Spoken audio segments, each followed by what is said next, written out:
नमस्कार, मैं हूं आपके साथ मोनिका गुप्ता और आप देख रहे हैं हर खबर हरियाणा। बुलेटिन की शुरुआत करेंगे खास खबरों के साथ।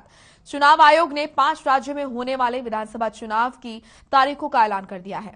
उत्तर प्रदेश, पंजाब, उत्तराखंड, गोवा और मणिपुर में विधानसभा चुनाव होने हैं। इन 5 राज्यों में 7 चरणों में चुनाव होंगे। 10 फरवरी से चुनाव की तारीख होगी और 7वें और अंतिम चरण का चुनाव 7 मार्च को होगा, जिनके नतीजे 10 मार्च को एक साथ सामने आएंगे, जिसमें यूपी में 7 चरणों, मणिपुर में 2 चरणों में और इसके अलावा पंजाब, गोवा और उत्तराखंड में एक एक चरण में चुनाव होंगे। चुनाव आयोग द्वारा दी गई जानकारी के अनुसार इस बार देश के 5 राज्यों में होने वाले चुनाव में 18 करोड़ से ज्यादा मतदाता अपने मताधिकार का इस्तेमाल करेंगे।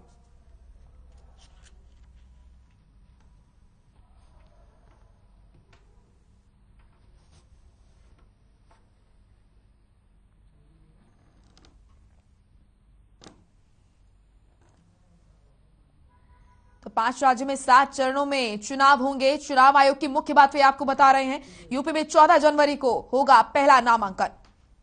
इसी के साथ 10 फरवरी से 7 मार्च तक होंगे चुनाव और साथ ही आपको बता दें यूपी में 7 चरणों में मतदान होगा और 10 मार्च को आएंगे चुनाव नतीजे।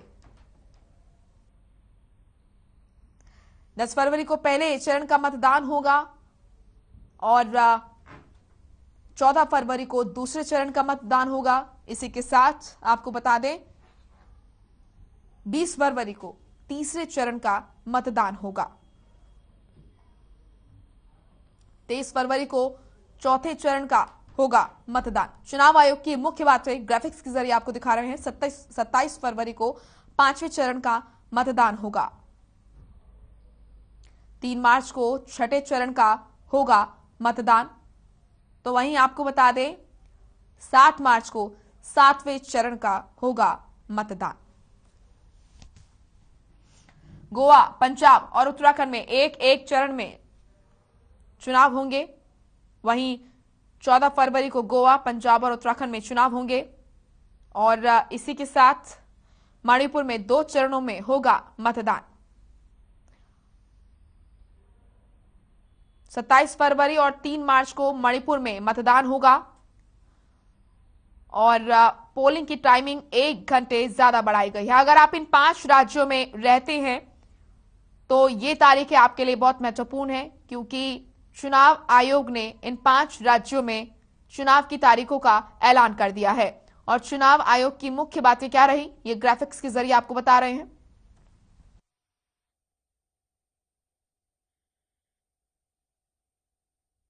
Now let us come to the second phase, which is a very important phase. We will be covering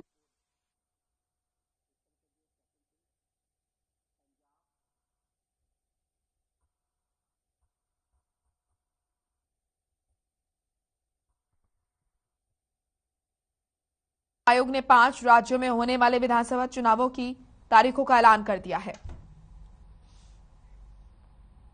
BJP प्रदेश अध्यक्ष ओपी धनखड़ ने आजादी के 75वीं जयंती महोत्सव और नेताजी सुभाष चंद्र बोस की जयंती को लेकर प्रेस वार्ता की। इस दौरान उन्होंने कहा कि 28 दिसंबर से 1 जनवरी तक बीजेपी के 129 लोगों का प्रतिनिधिमंडल अंडमान निकोबार गया था। धनखड़ ने कांग्रेस पर निशाना साधते हुए कहा कि कांग्रेस ने वीर क्रांतिकारियों और शहीदों के इतिहास को छिपाने की कोशिश की, ताकि देश आजाद करवाने वालों में सिर्फ कांग्रेस के कार्य ही दिखाए जा सके। उन्होंने सवाल दागते हुए पूछा कि क्या किसी कांग्रेसी को फांसी हुई।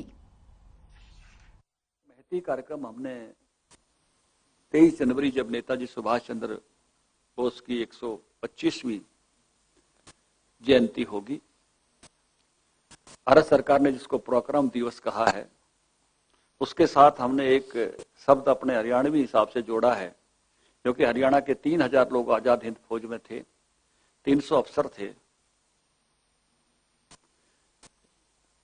उनके निजी सहायक भी हरियाणा से थे, कंवल सिंह सुभाष के। ऐसे महानायक को हम इस ढंग से याद करें कि पूरे हरियाणा याद करे, तो हमने हर गांव में, हर वार्ड में 23 जनवरी का कार्यक्रम मनाने का लक्ष्य रखा है। और आजादी का 75वां साल है, इसलिए संकल्प ये लिया है कि सब जगह कम से कम 75 लोग उपस्थित करें। मैं तो एक सवाल और भी कर रहा हूं, ढूंढना क्या किसी कांग्रेसी को फांसी हुई? इस देश में 13,500 शहीदों का एक रिकॉर्ड बना है, 5 वॉल्यूम है, कोई कांग्रेसी उसमें है? जरा ढूंढना। वैसे कहते हैं इस देश की आजादी के लिए 3,27,000 लोग बलिदान हो गए। सुभाष ने जो कुछ कहा है कांग्रेस को लेकर, कांग्रेस अध्यक्षता छोड़ते समय, ये तालमेल के साथ चलना चाहते हैं, इस रास्ते से आजादी नहीं ली जाए। वहीं चंडीगढ़ की नई मेयर बनी सरबजीत कौर से हमारे पंजाब से ब्यूरो हेड स्वर्णजीत सिंह ने खास बातचीत की, आपको सुनाते हैं।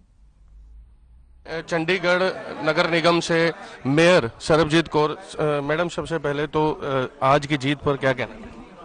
यही कि लोगों ने जो विश्वास 5 साल का बीजेपी पे विश्वास प्यार था वो दोबारा हमें दिखाया और तीनों के 3 कैंडिडेट हमारे आए हैं। राघव चड्ढा ने आज पूरा हंगामा किया अपने समर्थकों के साथ, आपके कार्यालय के बाहर भी आकर के आपके खिलाफ नारे लगाए। आम आदमी पार्टी आरोप लगा रही है इस पर। मैं आम किसी पार्टी के अपोजिट कुछ नहीं कहना चाहती। ਅਸੀਂ ਕੰਮ ਕਰਾਂਗੇ, ਉਸ ਦੇ ਵੇਸ ਤੇ ਵੋਟ ਮੰਗਾਂਗੇ ਦੁਬਾਰਾ ਤੇ ਆਪਣੇ ਸ਼ਹਿਰ ਨੂੰ ਸੋਹਣਾ ਬਣਾਵਾਂਗੇ, ਉਹਨਾਂ ਨੂੰ ਨਾਲ ਲੱਗ ਕੇ ਲੈ ਕੇ ਬਣਾਵਾਂਗੇ। ये भी कहा जा रहा है कि बीते 1.5 वर्ष कोरोना रहा और चंडीगढ़ में बीजेपी काबिज रही निकाय में, तो आने वाले समय में आगे विकास कार्यों पर क्या देखने को मिलेगा? नहीं, हम सब मिलके करेंगे। चंडीगढ़ के लिए जो भी बेहतर होगा वो सारे करांगे। और आम आदमी पार्टी के इन आरोपों पर कुछ कहना? मैं किसी पार्टी के बारे में कुछ नहीं कहना चाहती, सिर्फ असी अपने काम जो है वो करांगे, अपने पार्टी लिए जो भी मतलब जो भी देश चंडीगढ़ के लिए होगा असी करांगे। असी किसी पार्टी पर यह भी आरोप लगाया जा रहा है कि इन्होंने षड्यंत्र रच करके। नहीं, ऐसा कुछ नहीं है। अब आपने देखा कि किस प्रकार से सरबजीत कौर जो कि मेयर चंडीगढ़, इन्होंने साफ कर दिया कि मैं किसी भी पार्टी के खिलाफ कोई भी बयान नहीं देना चाहूंगी। ये चंडीगढ़ की जीत है, मुझे मेयर चुना है और मैं केवल और केवल चंडीगढ़ के विकास के लिए कार्य करूंगी और इसके अलावा मैं कुछ नहीं कहना चाहती। और राघव चड्ढा ने जो नारे लगाए उस पर भी उन्होंने यही कहा कि मुझे कोई भी बात आम आदमी पार्टी से संबंधित नहीं करनी। ये आज कहीं ना कहीं बीजेपी की जीत है और तीनों mayor, deputy mayor, senior deputy mayor BJP candidate बने हैं। ये ताजा जानकारी हर खबर पर कैमरा पर्सन हरदीप के साथ मैं स्वरण, चंडीगढ़। वहीं बीजेपी के चंडीगढ़ प्रदेश अध्यक्ष अरुण सूद से खास बातचीत की पंजाब से हमारे ब्यूरो हेड स्वर्णजीत सिंह ने, उन्होंने क्या कुछ कहा, आपको सुनाते हैं। जैसा कि खबरें अभी आ रही हैं कि चंडीगढ़ नगर निगम चुनाव जीत कर एक तरफ से बीजेपी ने 14 सीटें जहां दर्ज की थी, आज मेयर और सीनियर डिप्टी मेयर जो हैं बीजेपी के बन चुके हैं। हमारे साथ चंडीगढ़ के अध्यक्ष अरुण सूद हैं। सूद साहब, बहुत बहुत मैं बधाई, क्या कहना चाहेंगे? नहीं, बिल्कुल आपका धन्यवाद जी। ये शायद भारतीय जनता पार्टी के लिए तो खुशी का विषय है ही है, शहर के लिए आज बहुत खुशी का विषय है। आपने देखा होगा कि जब मेयर चुनाव के परिणाम आए तो आम आदमी पार्टी ने किस प्रकार से गैर कानूनी ढंग से अराजकता फैलाई और सदन की गरिमा को तार तार किया। और उस वक्त भी आम आदमी पार्टी के एक पार्षद ने जो है अपनी वोट खराब की थी और अपनी वोट खराब करके उसने ये जताया था कि आम आदमी पार्टी जो है वो शहर को स्वीकार्य नहीं है। और आज क्लियर कट वोट उन्होंने भारतीय जनता पार्टी के पक्ष में दिया। तो उस कारण से आम आदमी पार्टी को जरा अपना अंदर टटोलना चाहिए कि उनकी इस अराजकता का जवाब जो उन्होंने मेयर इलेक्शन में दिया, जो गैर कानूनी काम उन्होंने किया, उन्हीं के पार्षद ने जवाब दिया। और आज शहर को मैं बधाई देता हूं कि दिल्ली में जिस प्रकार से अराजकता फैला रहे हैं, शायद शहर को उस अराजकता से बचाने में जो है हम कामयाब हुए। राघव चड्ढा अभी मेयर के कार्यालय के बाहर आकर के अपने समर्थकों के साथ नारे लगाते हैं और नारे लगाकर ये पुलिस प्रशासन पर भी आरोप लगाते हैं कि आप लोग उनकी तरफ, बीजेपी की तरफदारी कर रहे हो, 5 साल के लिए मेयर हम पर थोपा जा रहा है। तो कहीं ना कहीं आपको नहीं लगता कि अब आम आदमी पार्टी जो है आरोप लगा रही हो, क्योंकि उनके एक पार्षद की जो वोट है वो डिस्क्वालीफाई, उसमें भी वो आरोप ये लगा रहे हैं कि मिली भगत है बीजेपी? भाई साहब, मेरे को तो ये जब सुबह 11 बजे कौन से चुनाव थे और कौन सी मिली भगत थी, सवेरे 11 बजे प्रेम गर्ग जी और प्रदीप छाबड़ा जी धरने पे बैठ गए थे। मुझे ये बता दीजिए, तब तो परिणाम भी नहीं आए थे, एक वोट भी नहीं डला था। इनको पता था कि इनका क्या हशर होने वाला है। और उसके बाद जो जिस प्रकार से इन्होंने व्यवहार किया, किरण खेर जी के लिए 25 साल से एमपी जो वोट डालते आ रहे हैं, नोटिफिकेशन है, सारी चीजें दिखाएगी, हर बात का इन्होंने बात का बतंगड़ बनाया। किसी तरीके से भी उसको कभी डिले करने की कोशिश, कभी कुछ कोशिश। अपने काउंसलर्स को इन्होंने जितना डराया धमकाया, अपने रिश्तेदारों तक से मिलने नहीं दिया। और आज उसी गुस्से का नतीजा है, उस अविश्वास का नतीजा है। और जिस प्रकार से धीरे धीरे अभी कुछ दिनों में आम आदमी पार्टी के आज एक काउंसलर को इस बात का ज्ञान हुआ है कि आम आदमी पार्टी शहर के लिए उचित नहीं है, शहर के लिए अच्छा नहीं है, तो ये बात सामने आ गई। कैमरा पर्सन हरदीप के साथ मैं स्वरण, जय हिंद। तो वहीं चंडीगढ़ में बीजेपी के तीनों मेयर के पदों पर बीजेपी ने कब्जा कर लिया है, जिसके बाद आम आदमी पार्टी ने सड़कों पर उतरकर जमकर प्रदर्शन किया। हमारे पंजाब से ब्यूरो हेड स्वर्णजीत सिंह ने आप कार्यकर्ताओं से खास बातचीत की। क्या कुछ कहा उन्होंने, आपको सुनाते हैं। आम आदमी पार्टी लगातार नारे लगा रही है और इसी बीच मैम क्या कहना चाहेंगे, अंदर बीजेपी की ही मेयर बनाई गई है, डिप्टी मेयर बनाए गए हैं, सीनियर डिप्टी मेयर, और वो कह रहे हैं कि हमने किसी तरह की कोई भी एक तरह से ये कहेंगे कि कोई साठगांठ नहीं है जो राघव चड्ढा ने आरोप लगाया। नहीं सर, ऐसा कुछ नहीं है। जो ये इनकी जो टिपिकल हिडन इनकी सांठगांठ जो हुई है वो 100% हुई है। लोकतंत्र का कत्ल हुआ है। आज आपके सामने अभी भी हमारे साथ धक्का मुक्की की जा रही है। हमें अपने डेमोक्रेटिक राइट एक्सरसाइज नहीं किया देने जा रहा। अंदर क्रॉस वोटिंग में इन्होंने हमारे सारे जो काउंसिलर से खरीद लिए हैं, जिसकी वजह से हमें बहुमत हासिल नहीं हुई, जिसकी वजह से इनका जो मेयर है वो इलेक्ट हो गया है। और पार्षद, आप ही के पार्षद की एक वोट जो है वो डिस्क्वालीफाई होती है। ये कहा जाता है कि पर्ची उनकी फट गई, तो आपने अपने पार्षद से नहीं पता करने का प्रयास किया कि आखिर माजरा क्या है? सर, इन्होंने हमारे साथ धक्का किया है। इन्होंने हमारी वो पर्ची जो है ये डिक्लेयर कर दी कि क्योंकि ये फटी हुई थी तो ये डिस्क्वालीफाइड है। ये जानबूझ के जो चाल है वो बीजेपी वालों की गई है, क्योंकि यहाँ पे चंडीगढ़ में बीजेपी का राज है। जैसे कि आप देख सकते हैं कि हमारे राघव चड्ढा जी के आने का भी कोई असर नहीं हुआ, उनकी भी कोई बात नहीं मानी। गवर्नर तक हम जाके आए लेकिन हमारी कोई सुनवाई यहाँ नहीं हुई। लेकिन मैडम, अगर ऐसी कोई बात होती तो डिप्टी मेयर के समय 14 वोट आम आदमी पार्टी को मिले, 14 वोट बीजेपी को मिले, और वहां पर पर्ची निकाली गई और पर्ची में बीजेपी का नाम आया, तो वो तो कहीं ना कहीं पारदर्शिता दिखाई गई है। सर, हमें वहाँ जो बहुमत मिली थी वहाँ पे हमारी एक पर्ची जो डिस्क्वालीफाई की, जिसकी वजह से टाई हुई, तो उसके बाद इन्होंने ऐसे शो किया कि जब वो पर्ची निकाली गई तो बीजेपी का नाम। मैं डिप्टी मेयर की बात कर रहा हूँ, मेयर की बात नहीं कर रहा। सर, वहाँ पे भी इन्होंने पूरे जोर लगाया। इन्होंने जो क्रॉस वोटिंग करवाई है, सीक्रेट बैलेट रखने का मतलब ही यही है कि हम किसी को ना बताएं, ठीक है जी। और कहीं पे भी आप देखिए, लोकसभा में, राज्यसभा, कहीं पे भी जब भी ऐसी कोई वोटिंग होती है, प्रेफरेंशियल वोटिंग होती है कोई भी, तो वहाँ पे सीक्रेट बैलेट नहीं होता, वहाँ पे भी फोन अलाउड होते हैं। कहीं ना कहीं आम आदमी पार्टी को अपने किसी पार्षद पे संशय तो नहीं है, क्योंकि अभी ये पता नहीं लग पाया है कि किसने बैलेट में वोट डाला है बीजेपी के फेवर में, तो अभी पता नहीं लगा। ये इन्हीं तभी कह रही हूँ, सीक्रेट बैलेट जो है, जो जानबूझ के इन्होंने फोन भी अलाउ नहीं किया, जिसकी वजह से ये अंदर चीटिंग हुई है। अब आप ये देख सकते हैं कि आम आदमी पार्टी के कार्यकर्ताओं और नेताओं के मन में गहरा रोष है, और कहीं ना कहीं चंडीगढ़ के लोगों को ये जताने का प्रयास किया जा रहा है कि उनके आम आदमी पार्टी के साथ कहीं ना कहीं धक्का हो रहा है, आम आदमी पार्टी के साथ इनजस्टिस।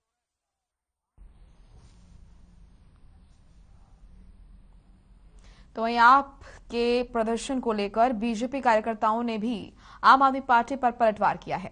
हमारे पंजाब से ब्यूरो हेड स्वर्णजीत सिंह ने बीजेपी कार्यकर्ताओं से खास बातचीत की। उन्होंने क्या कुछ कहा, आपको सुनाते हैं। एक छोर पर आम आदमी पार्टी तो दूसरे छोर पर बीजेपी है। बीजेपी यहाँ अपने नेताओं के फेवर में नारे लगा रहे हैं, तो वहाँ आम आदमी पार्टी खिलाफ नारे लगा रही है। आम आदमी पार्टी जो है वो लगातार आरोप लगा रही है कि गलत तरीके से, असंवैधानिक तरीके से आज मेयर का चयन किया गया, सीनियर डिप्टी मेयर का चयन किया गया, और डिप्टी मेयर का। हमारे साथ बीजेपी के कुछ समर्थक हैं। आम आदमी पार्टी का कहना है कि असंवैधानिक तरीके से आज बीजेपी ने मेयर, डिप्टी मेयर और सीनियर डिप्टी मेयर बनाए हैं, क्योंकि कहीं ना कहीं उन्होंने कहा कि बहुमत हमारे पास नहीं। ऐसा कुछ नहीं है। जो भी वोटें डली है या वोटिंग हुई है एमसी के अंदर, सभी ने अपनी सहमति से डाली वोट। ऐसा कुछ नहीं है कि बीजेपी ने बोला वोट डालेगा। सबके मन की अपनी राय होती है, वोट डालने का हक सबको है। और जीतो इस टाइम जब भी दूसरी पार्टी जीते, हम जीतते हैं, दूसरी पार्टी को हमेशा ऑब्जेक्शन होता है, लेकिन जब वो जीतते हैं हम तो नहीं कभी करते, हम संविधान को फॉलो करते हैं।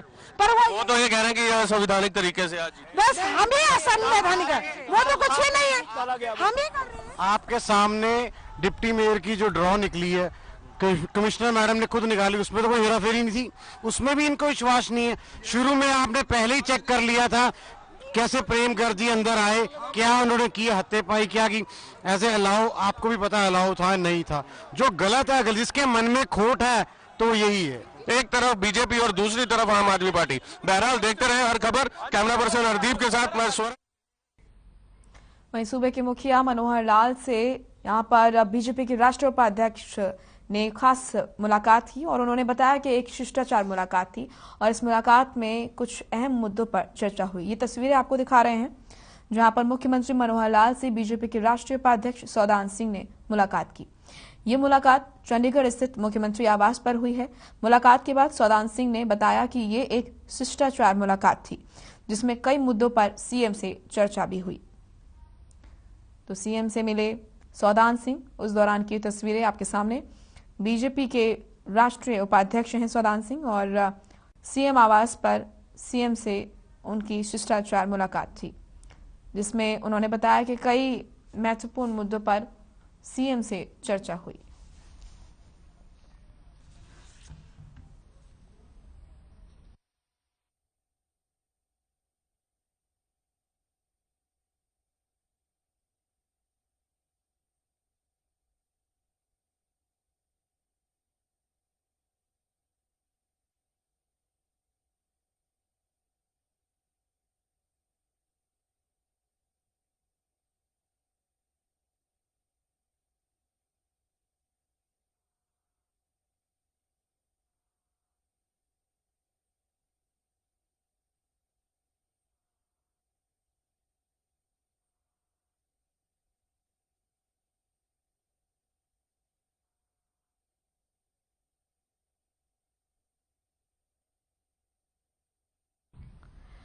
तो वहीं आपको बता दें कि फतेहाबाद में लगातार कोरोना के मामले बढ़ रहे हैं। ऐसे में यहां पर नागरिक अस्पताल के नोडल अधिकारी से खास बातचीत की हमारे संवाददाता रमेश भट्ट ने। क्या कुछ नोडल अधिकारी ने कहा, आपको सुनाते हैं। कोरोना की तीसरी लहर यानी ओमिक्रॉन को लेकर जहां प्रदेश सरकार सख्त है, वहीं फतेहाबाद के स्वास्थ्य विभाग की बात की जाए तो स्वास्थ्य विभाग भी अलर्ट नजर आ रहा है। स्वास्थ्य विभाग द्वारा जो वैक्सीन को लेकर जो घर घर जाकर टीमें जो लोगों को वैक्सीन लगा रही है, वहीं जो कोरोना के बाद केसों की बात की जाए तो लगातार फतेहाबाद में कोरोना केस बढ़ रहे हैं। ज्यादा जानकारी के लिए हमारे पास नागरिक अस्पताल के डॉक्टर मेजर सरतुल यहाँ से जानकारी लेंगे कि फतेहाबाद जिले में कैसे हालात बनेंगे। जी डॉक्टर साहब, फतेहाबाद जिले में कोरोना को लेकर कैसे हालात बनेंगे? अभी फतेहाबाद के अंदर भी लास्ट 4 to 5 डेज से हम देख रहे हैं कि जो पॉजिटिव केसेस हैं वो दिन ब दिन बढ़ते जा रहे हैं। ऑलमोस्ट कल भी हमारे पास 26-27 केसेस थे जो निकले थे। आज भी जो हमारे RT-PCR सैंपल गए हुए हैं उसकी भी अभी रिपोर्ट आनी बाकी है और रैपिड के ऊपर ऑलरेडी 4 से 5 केस हमारे पॉजिटिव आ गए हैं। तो इस वक्त जो है वो संक्रमण काफी तेजी से फैल रहा है, तो लोगों को ध्यान रखने की जरूरत है, लोगों को सतर्क रहने की जरूरत है और पैनिक नहीं होना है। हमें सिर्फ जो सेट प्रोटोकॉल्स हैं, मास्क पहनना, लोगों से दूरी बनाए रखना, अननेसेसरली भीड़ भाड़ वाली जगहों पे ना जाना, अपना वैक्सीनेशन दोनों डोजों का जरूर करवाना, तो ये चीज फॉलो करनी है तो हम इससे जरूर लड़ पाएंगे।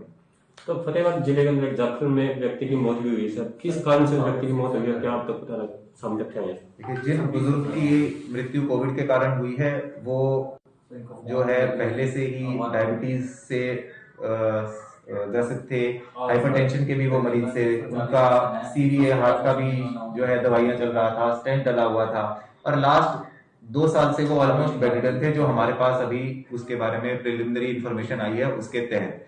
तो इसी कारण जो है उनकी जो बॉडी की इम्यूनिटी है वो प्रॉब्ली काफी हद तक कमजोर थी और उसी वजह से उनका कल जो है कोविड से देहांत हो गया। जो लोग बाहर से आ रहे हैं उनका डाटा स्वास्थ्य विभाग कैसे कलेक्ट कर रहा है? जो बाहर से लोग आ रहे हैं उसके लिए हमारे पास एयरपोर्ट से गवर्नमेंट ऑफ इंडिया की तरफ से जो ट्रैवलर्स की फतेहाबाद की लिस्ट है वो शेयर हो जाती है। जैसे ही वो लोग एयरपोर्ट पे लैंड करते हैं उसके बाद हमने यहाँ पे कंट्रोल रूम एस्टैब्लिश किया हुआ है जो फतेहाबाद में आए हुए ट्रैवलर्स को कांटेक्ट करती है और फिर उनके कोविड के सैंपल करवाने के लिए जिस भी एरिया के अंदर वो है वहां की टीम्स के साथ उनको टाइप करवाती है। तो जिस प्रकार से देखा जाए बाजारों में भीड़ जो है लगातार बढ़ती जा रही है, लोग बिना मास्क के बाजारों में उतरे हुए हैं, तो इसमें लेकर स्वास्थ्य विभाग द्वारा क्या कदम उठाए जाए लोगों को जागरूक करने के लिए? हमारी मोबाइल टीम्स, हमारी मोबाइल सैंपलिंग टीम्स, हमारी मोबाइल वैक्सीनेशन टीम्स जो है वो कंटिन्यूसली पूरे जिले के अंदर अलग अलग प्रोमिनेंट प्लेसेस के ऊपर वर्क कर रही है और वहां पे वो जिन जिन लोगों के संपर्क में आ रही है उनको कोविड अप्रोप्रिएट बिहेवियर फॉलो करने के लिए वो प्रमोट भी कर रही है, उनसे गुजारिश भी कर रही है। और इसी तरह जो हमारे हॉस्पिटल्स के अंदर लोग आते हैं, मरीज आ रहे हैं, उनको कोविड के बारे में जो है समझाया जा रहा है, उससे बचाव के तरीके जो है उसके ऊपर बार बार जोर दिया जा रहा है। और हमारे चैनल के माध्यम से सब लोगों से क्या अपील करना चाहेंगे? आपके चैनल के माध्यम से हम यही अपील करना चाहेंगे कि आप लोग मास्क पहन के रखें, बड़े बुजुर्ग जो हैं उनको स्पेशली घर में रखें ताकि वो अननेसेसरली घर से बाहर ना निकलें। आप लोग भी भीड़ भाड़ वाले इलाकों में बिना काम के या बिना किसी रीजन के ना जाएं। जिन लोगों ने फर्स्ट डोज नहीं लगवाया अब तक अपनी वैक्सीनेशन जरूर करवाएं, और जिन लोगों का सेकंड डोज ड्यू है वो भी आगे आके अपना सेकंड डोज ड्यू करें, क्योंकि अगर हम इस चेन को ब्रेक करेंगे उसके कारण ही हम इस संक्रमण को फैलने से रोक पाएंगे, और इसके लिए सभी लोगों का इसमें सहयोग करना बहुत जरूरी है। डॉक्टर सरतुली जिंदा साहब का भी कहना है कि फतेहाबाद जिले में लगातार जो कोरोना के केस के मामले जो बढ़ते आ रहे हैं, वहीं हमारे चैनल के माध्यम से डॉक्टर ने अपील की है कि लोग ज्यादा से ज्यादा जो कोरोना वैक्सीन लगवाए, बिना काम के जो घर से बाहर ना निकले और मास्क का प्रॉपर यूज करें ताकि कोरोना जैसी तीसरी लहर से बचा जा सके। हर खबर के लिए फतेहाबाद से रमेश कुमार। वहीं देश भर में बच्चों का टीकाकरण तेजी से किया जा रहा है। ओमिक्रॉन के लगातार बढ़ते खतरे के बीच बच्चों को कोरोना की वैक्सीन लगाई जा रही है।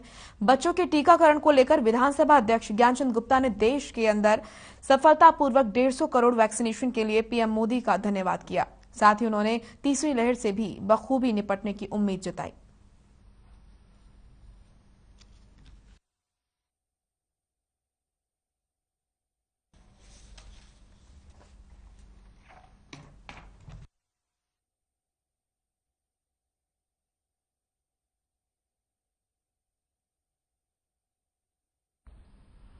कुरुक्षेत्र में कोरोना से निपटने के लिए स्वास्थ्य विभाग हाई अलर्ट पर दिख रहा है, जिसके चलते जिले में 8 टीमें युद्ध स्तर पर काम कर रही हैं। जिला स्तरीय सरकारी और निजी अस्पताल 672 बेड 172 वेंटिलेटर से लैस है, जो कि कोरोना के खतरे से निपटने के लिए कार्यरत है।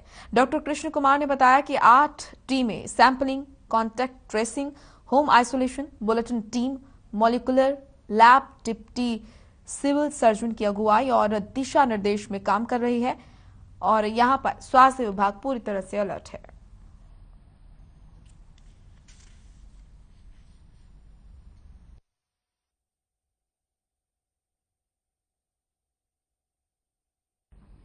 वहीं वीरेश कुमार भवरा को पंजाब का नया डीजीपी नियुक्त किया गया है। यहाँ पर वीके भावरा 1987 बैच के आईपीएस अधिकारी हैं और इस समय डीजीपी होमगार्ड तैनात हैं। ये विजिलेंस चीफ के तौर पर भी अपनी सेवाएं दे चुके हैं। यूपीएससी को भेजे गए पैनल में उनका नाम सबसे ऊपर रहा। वो 2017 के पंजाब विधानसभा चुनाव के दौरान चुनाव आयोग द्वारा पूरे प्रदेश में सुरक्षा व्यवस्था के लिए नोडल अधिकारी नियुक्त किए गए थे। वीके भावरा की डीजीपी पद पर नियुक्ति ऐसे समय में हो रही है जब राज्य में विधानसभा चुनाव की तैयारी शुरू हो चुकी है।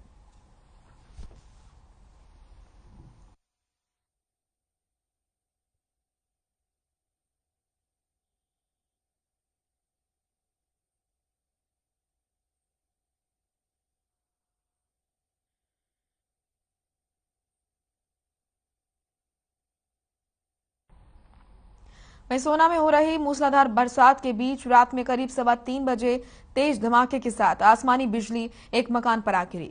बिजली के मकान को काफी नुकसान पहुंचा।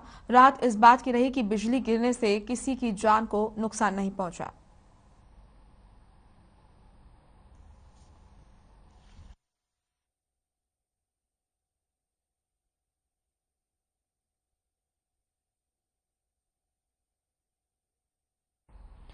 झारखंड के जमशेदपुर में इंडियन पावर लिफ्टिंग फेडरेशन की ओर से सुभद्रा क्लासिक्स राष्ट्रीय चैंपियनशिप 2022 पावर लिफ्टिंग चैंपियनशिप करवाई गई, जिसमें हरियाणा प्रदेश के 13 मेडल आए हैं, जिनमें से 4 गोल्ड मेडल, 5 सिल्वर मेडल और 4 ब्रॉन्ज मेडल खिलाड़ियों ने जीतकर हरियाणा का नाम रोशन किया। वहीं महिला खिलाड़ियों ने बताया कि पहली बार इंडियन पावर लिफ्टिंग चैंपियनशिप में 5 लड़कियों ने मेडल जीता है। आपको बता दें कि इस चैंपियनशिप में धर्म क्षेत्र कुरुक्षेत्र के 26 खिलाड़ी खेलने गए थे। 26 स्टूडेंट लेके कुरुक्षेत्र डिस्ट्रिक्ट से जो मेरे एरिया में आता है, तो मैं अपनी तरफ से कुरुक्षेत्र साइड से 26 बच्चों को लेके गया था सुभद्रा चैंपियनशिप नेशनल चैंपियनशिप में गए थे पावर लिफ्टिंग गेम में। तो ये गेम थी जमशेदपुर झारखंड में, जो 3 से 6 तारीख तक थी जनवरी में। तो इसके लिए हमारे बच्चों ने हार्ड ट्रेनिंग की थी और वहाँ पर हम टोटल अपना 9 मेडल जीत के आए हैं। नेशनल है और मैं पहली बार गोल्ड जीत के आई हूँ। पिछले में मतलब हमने बहुत कुछ सीखा और सेकंड में हम मतलब मेडल लेके आए हैं और सब कुछ सर की ट्रेनिंग की वजह से हुआ एंड सर को थैंक यू। ये मेरा सेकंड